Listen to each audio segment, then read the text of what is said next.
আল্লাহর ঘর মসজিদে যাবেন, নিজ হাতে মসজিদটার একটু পরিষ্কার করে দিবেন, আপনার জীবনটারে উজালা করে দিবে কে? তাহলে এগুলো করার মাধ্যমে আমরা মসজিদের আবাদ করতে চাই। আমরা মসজিদের আবাদকারী হতে চাই কি চাই না? আল্লাহর ঘর মসজিদ আবাদ করার মতো শ্রেষ্ঠ কাজ পৃথিবীতে হতে পারে না। এই মসজিদের কিছু আদব আছে, আল্লাহ রাসূল সাল্লাল্লাহু আলাইহি ওয়াসাল্লাম বলেছেন এই আদবগুলো মেনটেন করে যেন আল্লাহর ঘর মসজিদের সাথে আমরা ব্যবহার করি। মসজিদের 1 নম্বর আদব হচ্ছে মসজিদে ওযুর সাথে প্রবেশ করা। কিসের সাথে?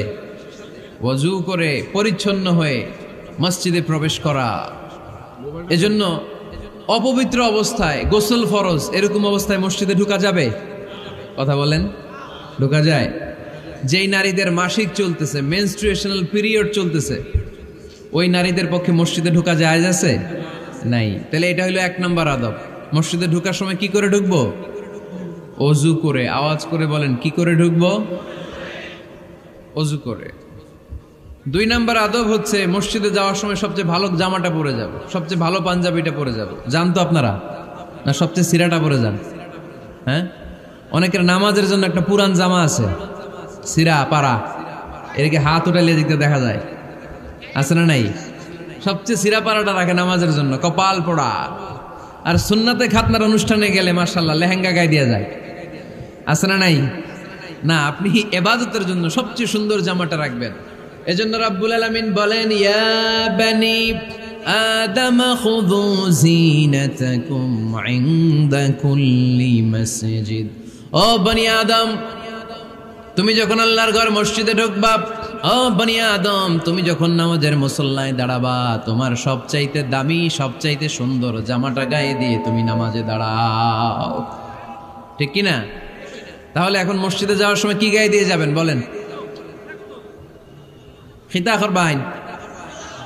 হ্যাঁ, মাশাআল্লাহ। হ্যাঁ, সবচেয়ে ভালো কাপড়টা আয়রন করে পারফিউম মেখে তারপরে আমরা যাব। রাজি আছেন তো? 3 নম্বর আদব হচ্ছে মসজিদে ঢোকার সময় বাম পা দিয়ে ঢুকতে হয়।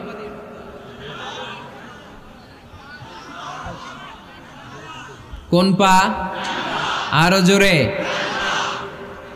এদেরকে গুতা মারা লাগে, নাইলে আওয়াজ বাড়ে না। এরকম ভলিউম টাইট করতে হয়, ভলিউম হাই করলে আর পরে বাড়ে, এমনি বলতে চায় না। আর ঘটনা কি? হ্যাঁ, খায় নাই। বদরের যুদ্ধ হয়েছিল রমাদানে, কোনো সাহাবী খায় নাই, না খাইয়া একেবারে সাইজ করে দিছে কাফেরদেরকে। আমরা না খেলেও আমাদের হৃদয়ে ইমানি শক্তি আছে না নেই? এই তো বোঝা যাচ্ছে ইমানি শক্তি আছে। এতক্ষণ আছিল কই? তো মসজিদে ঢোকার সময় কোন পা দিয়ে? এগুলো মনে থাকে আমাদের? ভুলা যাই আমরা, খেয়াল থাকে না তো এগুলা। এত কিছু মনের মধ্যে রাখলে এগুলো মনে থাকবে কেমনে? মসজিদে ঢোকার সময় কোন পা? আরো জোরে। বেরোয়ার সময় কোন পা? মনে থাকবে? মসজিদে যখন ঢুকবেন ডান পা দিয়ে ঢুকবেন, আর দোয়া পড়বেন, আউযু বিল্লাহিল আযীম ওয়া বিওয়াজহিল কারীম ওয়া সুলতানিহিল কদীম মিনাশ শাইতানির রাজীম। বিষ্ণু সাল্লাল্লাহু আলাইহি ওয়াসাল্লাম বললেন, যে ব্যক্তি মসজিদে ঢোকার সময় এই দোয়াটা পড়বে, শয়তান আফসোস শুরু করে। সে বলে, হায় হায়, আজকের দিনের জন্য, সারা দিনের জন্য তো তুই আমার ওয়াসওয়াসা থেকে বেঁচে গেলি। আজকের সারা দিনের জন্য তোরে আমি হারালাম, আজকের সারাটা দিন আল্লাহর পক্ষ থেকে প্রোটেকশন নিয়ে তুই বেঁচে গেলি। আজকের জন্য যা, কালকে তোরে আমি ধরবো। এজন্য এই দোয়াটা পড়ার দরকার আছে না?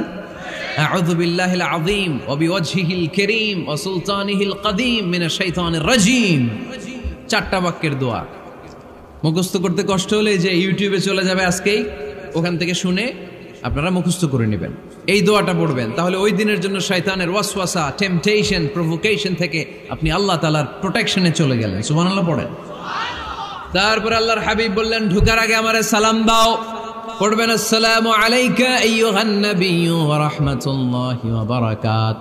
এই 2টা জিনিস যখন করে ফেললেন, তখন ডান পা দিয়ে পড়বেন, আল্লাহুম্মা আফতাহ লি আবওয়াবা রাহমাতিক। সুবহানাল্লাহ পড়েন।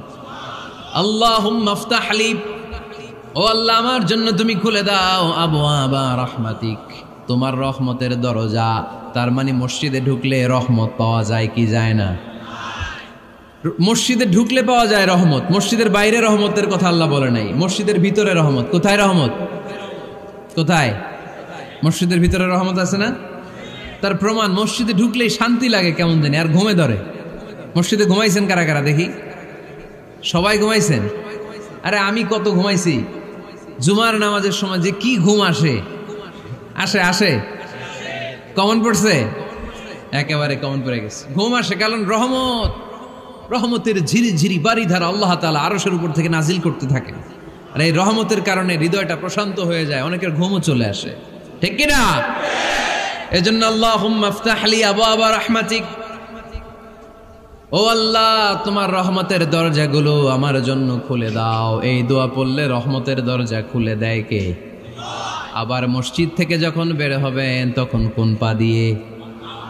জোরে বলেন। বাম পা দিয়ে কি পড়বেন? আল্লাহুম্মা ইন্নী আসআলুকা মিন ফাদলিক, ও আল্লাহ তোমার কাছে আমি তোমার পক্ষ থেকে ফদল চাই, মানে রিজিক চাই। রিজিক দেওয়ার মালিক কে? তার মানে খুব সোজা সাপটা কথা হচ্ছে, মসজিদের ভিতরে পাওয়া যায় রহমত, আর বাইরে পাওয়া যায় ফদল বা রিজিক। বাইরে পাওয়া যায় কি? রিজিক। মসজিদের ভিতরে রিজিক আছে। তার মানে সারাদিন মসজিদে বসে থাকলে রিজিক মিলবে? নামাজের সময় নামাজ পড়তে হবে, কাজের সময় কাজ করতে হবে, এটাই হচ্ছে ইসলামের বিধান। নামাজের সময় নামাজ, কাজের সময়।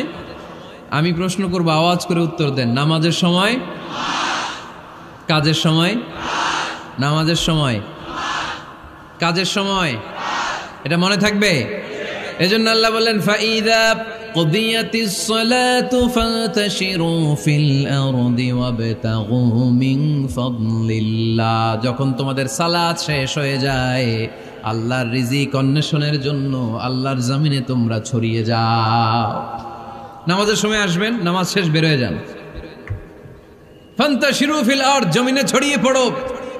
নামাজ শেষ, চেয়ারম্যান সাহেব চলে যাবে ইউনিয়ন পরিষদের ভেতরে, ছাত্ররা চলে যাবে হাই স্কুলে, মেম্বার অব দ্য পার্লামেন্ট